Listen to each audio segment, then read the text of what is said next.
पापी हम और शक दूसरे पर। एक बार की बात है, काफी सारे तीर्थ यात्री किसी तीर्थ स्थान पर दर्शन करके आ रहे थे।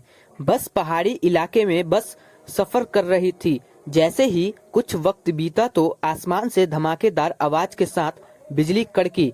बस में बैठे सभी यात्रीगण सहम गए। उन्हें डर लगने लगा कि क्या पता यह बिजली हमारे बस के ऊपर न गिर जाए।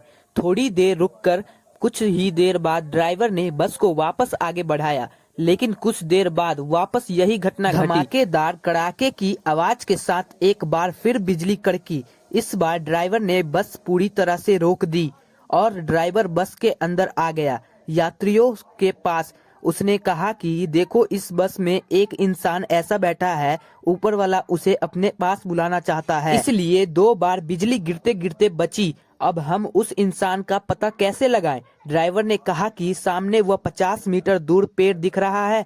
हमको क्या करना है कि बारी बारी से सबको उस पेड़ को छू कर आना है और वापस अपनी सीट पर बैठ जाना है। जो भी यह इंसान होगा, ऊपर वाला ऑटोमेटिकली अपने पास बुला लेगा। यह सिलसिला शुरू हुआ। बारी बारी से सभी लोग पेड़ को छूकर आने लगे और अपना स्थान ग्रहण करने लगे, लेकिन अब आखिर में एक इंसान बचा।